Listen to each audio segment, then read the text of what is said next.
여러분 혹시 아침 사과는 금이다라는 말을 듣고 아침에 일어난 후에 공복에 매일 아침 사과 챙겨 드시는 분들 정말 많으실 겁니다. 저 역시 건강해지려고 아침 공복에 사과를 즐겨 먹곤 했는데요. 그런데 여러분, 우리가 굳게 믿고 먹었던 이 아침 사과가 오히려 여러분의 신장을 서서히 망가뜨리고 있었다면 믿으시겠습니까? 물론 사과 자체가 나쁜 과일이라는 뜻이 아닙니다. 사과에는 식이섬유도 풍부하고 폴리페놀이라는 항산화 성분도 들어있어서 분명히 좋은 과일이지만 문제는 사과를 무엇과 함께 드시느냐에 있습니다. 바로 이 잘못된 조합이 여러분의 신장에 조용히 그러나 아주 확실하게 부담을 주고 있을 수 있다는 것입니다. 저는 30년 넘게 건강 분야에서 수많은 어르신분들을 상담해 왔습니다. 그분들 중에는 본인이 건강을 위해 꾸준히 실천해온 식습관 때문에 오히려 병원 응급실에 실려오신 분들이 적지 않았습니다. 특히 60대 이상이 되면 신장의 사구체 여과율이 젊었을 때에 비해 상당히 떨어지기 시작합니다. 쉽게 말씀드리면 우리 몸속의 노폐물을 걸러내는 필터가 낡아지기 시작한다는 뜻입니다. 이 상태에서 신장에 부담을 주는 음식 조합을 매일같이 반복하시면 어떻게 되겠습니까? 어느 날 갑자기 얼굴이 퉁퉁 붓고 소변에 거품이 일고 허리가 끊어질 듯이 아파서 병원에 가보니 의사 선생님이 이렇게 말씀하시는 겁니다. 신장 기능이 많이 떨어져 있습니다. 조금만 더 늦었으면 투석까지 고려해야 했습니다. 투석이라는 말 한 번쯤은 들어보셨을 겁니다. 일주일에 3번, 한 번에 4시간씩 병원에 누워서 기계로 피를 걸러내는 과정입니다. 한 번 투석을 시작하면 평생 병원과 함께 살아야 합니다. 여러분, 그런 상황이 단지 잘못된 음식 조합 하나 때문에 시작될 수도 있다는 사실을 오늘 반드시 기억해 주셔야 합니다. 오늘 이 영상에서는 사과와 절대로 함께 드시면 안 되는 3가지 음식을 알려드리려고 합니다. 이 3가지는 여러분의 주방에, 여러분의 냉장고에 지금 이 순간에도 들어있을 가능성이 매우 높은 것들입니다. 하나하나 꼼꼼하게 짚어드릴 테니 끝까지 시청해 주세요. 첫 번째 위험 조합은 사과와 시금치를 같이 먹는 것입니다. 이해를 돕기 위해 한 가지 이야기를 해드리겠습니다. 이 이야기를 들으시면 아마 깜짝 놀라실 분들이 많으실 겁니다. 경기도 수원에 사시는 67세 박모 어르신의 이야기입니다. 박 어르신은 평생 성실하게 사셨고 35년간 작은 철물점을 운영하시다가 65세 은퇴하신 후 아내분과 함께 조용한 노후를 보내고 계셨지요. 은퇴 후에 건강이 가장 큰 관심사가 되면서 박 어르신은 매일 아침 한 가지 루틴을 시작하셨습니다. 바로 사과 반 개와 시금치를 함께 넣어 만든 녹색 주스를 매일 아침 공복에 한 잔씩 드시는 것이었습니다. 어느 날 우연히 본 건강 프로그램에서 녹색 채소와 과일을 함께 갈아 마시면 항산화 효과가 2배라는 이야기를 들으셨고 그래서 직접 사과와 시금치를 갈아서 마셨는데 막상 마셔보니 사과의 단맛이 시금치의 풋내를 잡아줘서 맛도 괜찮았고 아내분도 함께 드시면서 부부의 건강 습관이 되었습니다. 그런데 석 달쯤 지났을 무렵 박 어르신에게 갑자기 이상한 증상이 나타나기 시작했습니다. 처음에 소변을 볼 때 뭔가 찜찜한 느낌이 들었고 소변색이 평소보다 진하고 탁했으며 가끔 옆구리가 뻐근하게 결리는 것 같았다고 합니다. 처음에는 나이 탓이려니 하고 대수롭지 않게 넘기셨습니다. 그런데 어느 날 새벽 갑자기 오른쪽 옆구리에서 칼로 찌르는 듯한 극심한 통증이 밀려오더니 식은땀이 줄줄 흐르고 몸을 웅크려도 통증이 가라앉지 않아서 결국 새벽 4시에 119에 전화를 하셔야 했습니다. 병원 응급실에서 초음파와 혈액 검사를 마친 후 의사 선생님은 이렇게 말씀하셨습니다. 신장에 결석이 여러 개 생겨 있고 한쪽 신장의 기능이 상당히 저하되어 있습니다. 박 어르신은 도무지 이해할 수가 없었습니다. 박 어르신은 건강하려고 매일 챙겨 먹은 것인데 대체 왜 이런 일이 생긴 것일까요? 시금치에는 옥살산이라고 하는 성분이 매우 많이 들어 있습니다. 시금치 100g당 옥살산 함량이 약 600에서 800mg 수준인데 이것은 다른 채소에 비해 대단히 높은 수치입니다. 그리고 사과에도 옥살산이 일정량 포함되어 있을 뿐 아니라 사과에 들어있는 구연산과 비타민C 성분이 체내에서 분해되면서 추가적으로 옥살산을 만들어냅니다. 바로 이 옥살산이 문제의 핵심입니다. 옥살산은 우리 몸속에서 칼슘과 결합하여 옥살산 칼슘이라는 결정체를 만들어냅니다. 이 결정체가 바로 신장 결석의 가장 흔한 원인됩니다. 젊은 사람이라면 신장의 여과 기능이 활발하기 때문에 어느 정도 걸러낼 수 있지만 60대 이상이 되어 사구체 여과율이 떨어진 상태에서는 이 결정체들이 신장 안에 차곡차곡 쌓이게 됩니다. 마치 오래된 수도관에 석회질이 끼듯이 신장의 가느다란 관들 안에 돌이 생기는 것이죠.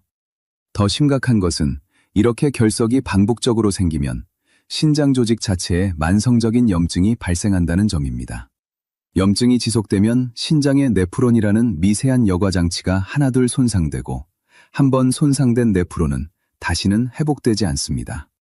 이것이 바로 만성 신부전으로 가는 조용하고 무서운 길입니다. 혹시 지금 이 영상을 보시면서 나도 사과에 시금치를 같이 넣어서 갈아 먹는데 하고 떠오르시는 분 계시지 않습니까?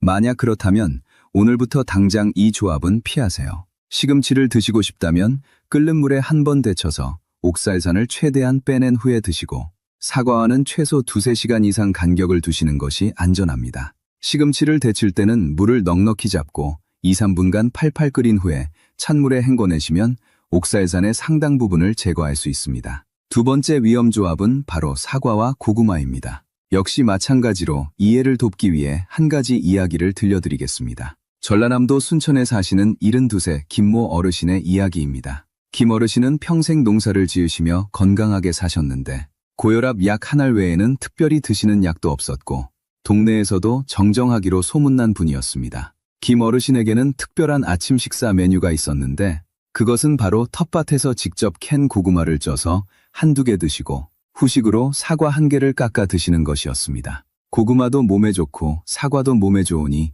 이보다 더 건강한 아침이 어디 있겠느냐고 늘 자부하셨습니다. 이 습관을 거의 2년 가까이 하셨는데 어느 날부터 발목이 붓기 시작했습니다. 아침에 일어나면 양말 자국이 깊게 패여 있었고 시간이 지나면서 종아리까지 부어올랐습니다. 처음에는 오래 서서 일해서 그러려니 하셨는데 어느 날은 아침에 거울을 보시니 눈두덩이까지 퉁퉁 부어 있었습니다. 놀라서 병원에 가셨더니 혈액 검사 결과 혈중 칼륨 수치가 정상 범위를 훨씬 넘어서 위험 수준에 도달해 있었습니다. 의사 선생님이 칼륨 수치가 이렇게 높으면 심장이 갑자기 멈출 수도 있습니다. 지금 당장 입원하셔야 합니다. 라며 심각한 표정으로 말씀하셨습니다. 김 어르신은 믿을 수가 없었습니다.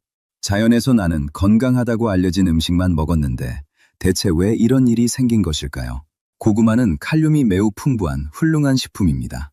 중간 크기의 고구마 한 개에 약 칼륨이 500mg 이상 들어있고 사과 한 개에도 약 200mg 전후의 칼륨이 포함되어 있죠. 이 두 가지를 함께 드시면 한 끼 식사에서만 칼륨을 700mg 넘게 섭취하시는 셈입니다. 젊고 건강한 사람이라면 신장이 칼륨을 잘 걸러내어 소변으로 배출합니다. 그런데 나이가 들면서 신장의 사구체 여과율이 자연스럽게 떨어지면 칼륨을 배출하는 능력도 함께 줄어들게 됩니다. 특히 고혈압 약 중에서 안지오텐신 전환 효소 억제제나 안지오텐신 수용체 차단제라고 불리는 계열의 약을 드시는 분들은 이 약 자체가 칼륨 배출을 방해하는 특성이 있어서 칼륨이 몸속에 더욱 쌓이기 쉽습니다. 고혈압 약을 드시는 어르신들이 정말 많으시죠. 바로 그분들이 가장 위험합니다. 혈중 칼륨 수치가 비정상적으로 올라가는 것을 의학 용어로 고칼륨 혈증이라고 합니다. 고칼륨 혈증이 무서운 이유는 심장 근육의 전기적 신호 전달을 교란시키기 때문입니다. 심장은 아주 정교한 전기 신호에 의해 규칙적으로 뛰는데 칼륨이 과도해지면 이 신호 체계가 흐트러지면서 부정맥이 생기고 심한 경우 심장이 갑자기 멈추는 심정지까지 올 수 있습니다. 소리 없이 다가오는 위험이라 더 무서운 것입니다. 더불어 높은 칼륨 수치는 심장 자체에도 악영향을 주게 되는데 심장의 세뇨관이라는 미세한 관조직이 과도한 칼륨을 처리하느라 과부하가 걸리면 세뇨관 세포들이 손상되면서 신장 기능이 더 빠르게 저하되는 악순환이 시작됩니다. 처음에는 발목이 살짝 붓는 정도로 시작되지만 이것이 반복되면 얼굴까지 붓고 소변량이 줄어들고 나중에는 몸 전체가 붓는 전신부종으로 이어질 수 있습니다. 여러분, 혹시 아침에 고구마와 사과를 함께 드시는 분 계십니까? 혹은 간식으로 고구마를 드시고 나서 후식으로 사과를 바로 깎아 드시는 분은 안 계십니까? 지금 이 순간에도 자신도 모르게 칼륨 폭탄을 매일 아침 드시고 계실 수 있습니다. 고구마를 드셨다면 사과는 최소 4~5시간 이후에 드시는 것이 좋습니다. 그리고 고구마를 삶거나 찔 때 물에 20분 이상 충분히 담가두셨다가 조리하시면 칼륨이 물에 빠져나와 어느 정도 줄일 수 있으니 꼭 기억해두세요. 그 세 번째 위험 조합은 사과와 칼슘 보충제다. 충청남도 공주에 사시는 69세 이모 어르신의 이야기를 들어드리겠습니다. 이 어르신은 3년 전 건강검진에서 골밀도가 낮다는 이야기를 들으셨고 의사 선생님이 칼슘분 보충제를 권하셔서 그날부터 매일 아침 칼슘 보충제를 꼬박꼬박 챙겨 드시기 시작하셨습니다. 그런데 이 어르신에게는 칼슘 보충제를 먹는 나름의 방식이 있었습니다. 매일 아침 사과 한 개를 깎아 TV를 보며 드시면서 칼슘 보충제를 함께 복용하시는 것이었습니다. 사과를 먹으면서 물과 함께 약을 삼키면 편하기도 하고 공복에 보충제만 먹으면 속이 쓰리니까 사과와 함께 드시는 것이 일석이조라고 생각하셨던 것입니다. 계속 이렇게 먹은 지 1년쯤 지났을 무렵 이 어르신에게 갑자기 이상 증상이 나타났습니다. 소변을 볼 때 뭔가 시원하지 않은 느낌이 계속되었고 소변 색깔이 뿌옇게 탁해지는 일이 잦아졌습니다. 그러던 어느 날 소변에서 아주 옅은 분홍빛이 섞여 나오는 것을 발견하셨습니다. 너무 놀라서 바로 비뇨기과를 찾으셨고 정밀 검사 결과 양쪽 신장 모두에 미세한 결석들이 다수 발견되었습니다. 의사 선생님은 이대로 두시면 결석이 더 커져서 요관을 막을 수 있고 그러면 신장에 소변이 차올라 수신증이라는 심각한 상태가 될 수 있습니다. 라고 심각하게 말씀하셨습니다. 이 어르신은 뼈 건강을 위해 열심히 먹은 칼슘 보충제가 오히려 신장에 돌을 만들고 있었다는 사실에 크게 충격을 받으셨습니다. 앞서 첫 번째 조합에서 말씀드렸듯이 사과에는 옥살산 성분이 포함되어 있기 때문에 체내에서 비타민C가 분해되면서 추가적인 옥살산이 만들어집니다. 그런데 이 옥살산은 칼슘과 만나면 즉각적으로 결합하여 옥살산 칼슘 결정체를 형성합니다. 칼슘 보충제를 사과와 동시에 복용하면 위장과 소장 안에서 대량의 옥살산과 대량의 칼슘이 한꺼번에 만나게 되는 최악의 상황이 벌어지는 것입니다. 음식으로 자연스럽게 섭취하는 칼슘은 다른 영양소와 함께 서서히 흡수되기 때문에 상대적으로 안전하지만 보충제 형태의 칼슘은 한꺼번에 고농도로 체내에 들어오기 때문에 옥살산과 결합할 확률이 훨씬 높아집니다. 이렇게 만들어진 옥살산 칼슘 결정체는 혈류를 타고 신장으로 이동하여 사구체와 세뇨관에 침착됩니다. 이것은 마치 작은 모래알갱이들이 가느다란 파이프 안에 쌓이는 것과 같습니다. 특히 60대 이상의 어르신들은 신장의 혈류량 자체가 줄어든 상태이기 때문에 이런 결정체를 씻어내는 능력이 크게 저하되어 있습니다. 결정체가 하나둘 쌓이면 처음에는 아주 미세한 결석으로 시작되지만 시간이 지나면서 점점 커지고 주변 조직에 만성적인 염증과 산화 스트레스를 유발합니다. 이 산화 스트레스는 신장세포의 손상을 가속화시키는 주범이며 한 번 손상된 신장 조직은 되돌릴 수 없다는 것이 가장 안타까운 점입니다. 혹시 칼슘 보충제와 사과가 건강에 좋다고 하여 함께 드시는 분 계십니까? 특히 골다공증 진단을 받으시고 칼슘 보충제를 꾸준히 복용 중이신 분들 꼭 주의하셔야 합니다. 칼슘 보충제는 반드시 사과를 드시기 최소 2~3시간 전이나 후에 따로 복용하시는 것이 안전합니다. 그리고 보충제를 드실 때는 반드시 물을 충분히 마셔서 체내 칼슘 농도가 급격히 올라가는 것을 방지해 주셔야 합니다. 시금치, 고구마, 그리고 칼슘 보충제 어떠십니까? 아마 상당수의 분들이 지금 가슴이 철렁하셨을 거라 생각합니다. 하지만 너무 걱정하지 마세요. 지금부터 제가 알려드리는 방법을 실천하시면 신장을 충분히 보호하실 수 있습니다. 첫째, 시간 간격을 반드시 지켜주시기 바랍니다. 사과를 드신 후에 시금치나 고구마, 칼슘 보충제를 드시려면 최소한 3시간에서 4시간 이상의 간격을 두시는 것을 권해드립니다. 우리 몸이 사과에 들어있는 옥살산과 기타 성분을 소화하고 배출하는데 이 정도 시간이 필요하기 때문입니다. 아침에 사과를 드셨다면 시금치 반찬이나 고구마는 점심때 드시는 것이 바람직합니다. 둘째, 물을 충분히 드세요. 이것이 가장 간단하면서도 가장 강력한 신장을 보호하는 방법입니다. 하루에 최소 1리터 반에서 2리터의 물을 나누어 마셔주세요.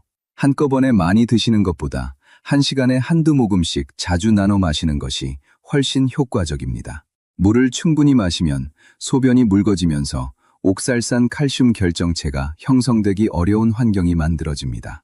소변 색깔을 보시면 수분 섭취가 충분한지 쉽게 확인하실 수 있는데, 소변색이 맑은 노란색이면 적당한 것이고, 진한 노란색이나 갈색에 가까우면 물이 부족하다는 신호이니 즉시 수분 섭취를 늘려주셔야 합니다.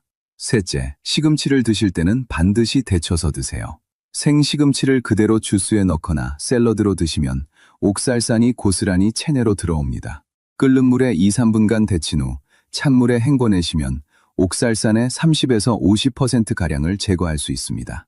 그리고 데칠 때 사용한 물은 반드시 버리세요. 그 물에 옥살산이 녹아나와 있기 때문입니다. 넷째, 고구마를 조리하실 때는 잘게 썰어서 물에 충분히 담가두셨다가 삶아주세요. 고구마를 20분에서 30분 정도 물에 담가두면 칼륨이 물에 빠져나와 체내 칼륨 부담을 줄일 수 있습니다. 특히 고혈압 약을 드시는 분들은 이 과정을 꼭 지켜주시기 바랍니다. 오늘 알려드린 3가지 위험한 조합을 다시 한번 정리해드리면, 첫째, 사과와 시금치를 함께 갈아 마시는 것. 옥살산이 중복으로 신장에 부담을 주어 결석의 위험을 높입니다. 둘째, 사과와 고구마를 같은 시간대에 드시는 것. 칼륨이 과도하게 쌓여 심장과 신장 모두에 위험할 수 있습니다. 셋째, 사과와 칼슘 보충제를 동시에 복용하는 것. 옥살산과 칼슘이 결합하여 신장 결석을 직접적으로 유발할 수 있습니다. 혹시 여러분도 이 중에서 비슷한 습관을 갖고 계십니까? 오늘 영상을 보시고 설마 내가? 하고 생각하셨다면 지금 바로 여러분의 식탁을 점검해 보세요. 냉장고 안에 사과와 시금치가 나란히 놓여 있지는 않은지, 아침마다 고구마와 사과를 함께 드시고 있지는 않은지, 칼슘 보충제를 사과와 함께 삼키고 계시지는 않은지 한 번만 돌아봐 주세요. 그리고 오늘부터 실천하시겠다고 결심하셨다면 댓글에 오늘부터 바꾸겠습니다 라고 한 줄만 남겨주세요. 그 한 줄의 다짐이 여러분의 건강을 지키는 첫걸음이 될 것입니다. 또한 이 정보가 도움이 되셨다면 주변에 사과를 즐겨 드시는 분들께 꼭 공유해 주시고, 특히 함께 사시는 배우자분, 형제 자매분, 이웃 어르신들께 알려드리면 그분들의 신장도 함께 지킬 수 있습니다. 좋은 정보는 나눌수록 더 큰 힘이 됩니다. 신장은 우리 몸에서 침묵의 장기라고 불리는데, 그 이유는 신장은 기능이 절반 이하로 떨어져도 뚜렷한 통증이나 자각 증상이 거의 없기 때문입니다. 신장은 정말 아무런 경고도 없이 조용히 나빠집니다. 그래서 많은 분들이 병원에서 신장이 안 좋습니다라는 말을 들으시면 저는 아무런 증상도 없었는데요 라고 놀라시는 것입니다. 발목이 살짝 붓는 것, 소변색이 조금 진해진 것, 밤에 화장실을 가는 횟수가 한 번 늘어난 것, 이런 사소한 변화들이 사실은 신장이 여러분에게 보내는 마지막 경고일 수 있습니다. 이 경고를 무시하면 어느 날 갑자기 투석실 침대에 누워야 하는 상황이 올 수도 있고, 그때가 되면 돌이킬 수 없습니다. 지금 눈을 감고 한번 떠올려 보세요. 명절에 온 가족이 모여 앉아 웃음꽃을 피우는 거실의 풍경을, 손주가 할아버지 할머니 무릎 위에 올라앉아 재롱을 부리는 그 따뜻한 순간을, 봄이면 배우자의 손을 잡고 벚꽃길을 천천히 걷는 그 평화로운 오후를, 이 모든 소중한 순간들을 오래오래 누리시려면 지금 이 순간부터 여러분의 신장을 지켜주셔야 합니다. 건강은 단순히 내 몸만의 문제가 아닙니다. 건강은 가족을 위한 책임이고 사랑하는 사람들 곁에 오래 머물기 위한 약속입니다. 여러분이 건강하셔야 자녀분들이 안심하고 손주들이 할아버지 할머니와 더 많은 추억을 만들 수 있습니다. 병원 침대에서 가족들 걱정시키는 것보다 건강한 모습으로 가족의 중심에 서 계시는 것, 그것이야말로 가장 큰 효도이고 가장 큰 사랑 아니겠습니까? 오늘 알려드린 내용은 절대 따라하기 어렵지 않습니다. 사과를 드실 때 시금치, 고구마, 칼슘 보충제와 시간 간격을 두는 것, 물을 충분히 마시는 것, 소변색과 몸의 부기를 매일 확인하는 것, 이 작은 습관 하나하나가 여러분의 신장을 지키고 여러분의 소중한 일상을 지켜줄 것입니다. 저는 30년간 건강 전문가로서 수많은 분들을 만나 상담해왔지만 가장 보람있는 순간은 선생님 말씀 듣고 식습관 바꿨더니 검사 수치가 좋아졌습니다 라는 말을 들을 때입니다. 오늘 이 영상을 보신 여러분도 그런 좋은 소식을 들려주시리라 믿습니다.